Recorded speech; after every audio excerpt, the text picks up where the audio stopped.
મારા કિચનમાં તમારા બધાનું સ્વાગત છે। આજે હું બનાવી રહી છું દહીં વડા।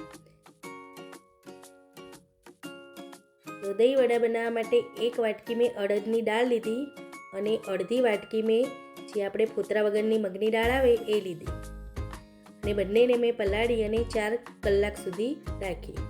4 કલાક થઈ ગયા પછી મસ્ત આપણી દાળ પલળી ગઈ હતી। પછી એનું પાણી કાઢી લીધું અને જારની અંદર ઉમેરી।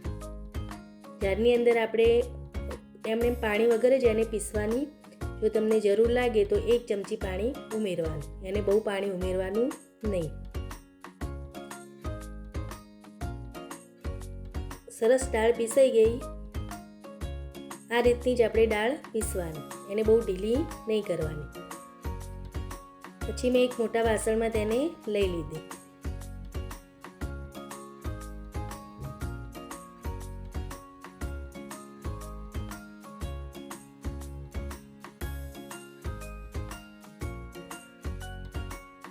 મેં બધી જ દાળ પીસી લીધી। પછી એને અંદરથી મેં ચમચી કાઢી લીધી અને હાથેથી એને આપણે ફેટવાની। એને સરસ રીતે ફેટવાની કે એનો કલર ચેન્જ થઈ જાય, એ જે વ્હાઈટ કલર જેવું થઈ જાય। પછી આપણે એને ચેક કરવાનું કે આપણે હવે વડા બનાવવા માટે ખીરું બરોબર છે કે નહીં, એ માટે આપણે એક વાટકીમાં પાણી લેવાનું અને એની અંદર થોડું ખીરું ઉમેરવાનું। જો એ તરીને ઉપર આવી જાય તો સમજવાનું કે આપણું સરસ ખીરું તૈયાર થઈ ગયું છે। પછી આપણે અંદર 1 ચમચી મીઠું ઉમેરવાનું અને થોડી હિંગ ઉમેરવાની અને લીલા મરચાં નાખ્યા મેં અને હવે એને બધું મિક્સ કરી નાખવાનું।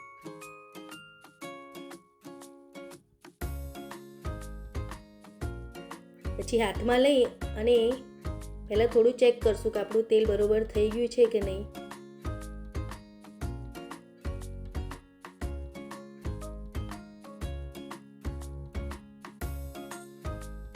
સરસ આપણું તેલ તૈયાર થઈ ગયું હતું। પછી મેં હાથમાં લઈ અને એક વડા પાડી લીધા। બસ આ રીતે આપણે વડા પડે એ રીતનું આપણે ખીરું રાખવાનું।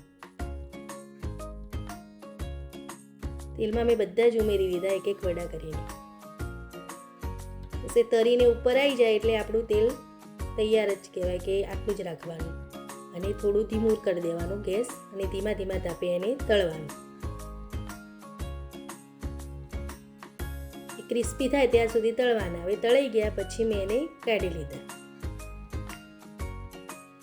એ રીતે મેં બધા જ વડા તૈયાર કરી લીધા। જોઈએ તો કેવા સરસ તૈયાર થયા, અત્યારે જાળીદાર બનીને તૈયાર થઈ ગયા છે। આ રીતના આપણે વડાને તળી લેવાના। પછી આપણે સેજ નોર્મલ પાણી લેવાનું અને એની અંદર મીઠું ઉમેરવાનું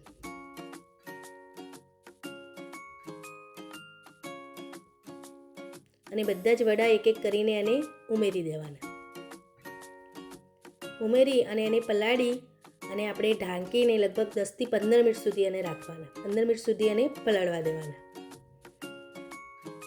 ત્યાં સુધી આપણે દહીં લઈશું। દહીંની અંદર ખાંડ ઉમેરશું, લગભગ 5 થી 6 ચમચી મેં ખાંડનું બૂરું ઉમેર્યું। પછી થોડું મીઠું એડ કર્યું। હવે દહીંને આપણે સરસ રીતે હલાવી અને એને સ્મૂથ કરી દેવાની। સરસ દહીં થઈ ગઈ પછી અંદર 15 મિનિટ થઈ ગયા તો જોયા વડા તો સરસ પલળી ગયા હતા। પછી મેં અંદરથી એક વડું કાઢી અને એમાંથી પાણી કાઢી દીધું। બસ આ રીતના આપણે વડા પલાળવા દેવાના। એ બધું જ પાણી કાઢી અને બધા જ વડા મેં કાઢી લીધા।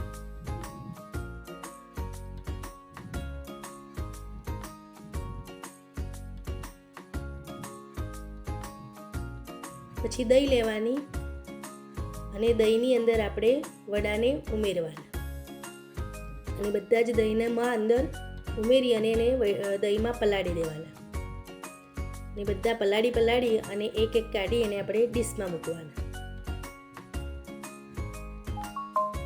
પછી ઉપરથી પણ આપણે દહીં એની ઉપર ઉમેરવાની। પછી ઉપર મેં જે જીરુંનો પાવડર ઉમેર્યો, જીરુંને મેં શેકી લીધો હતો અને પાવડર ઉમેર્યો। પછી 1 ચમચીથી આપણે ગ્રીન ચટણી ઉમેરવાની। બધા જ દહીં વડા ઉપર આપણે ગ્રીન ચટણી લગાવવાની। પછી ચમચીથી મેં સોસ ઉમેર્યું. બધા દહીં વડા ઉપર આપણે સોસ નાખી દેવા.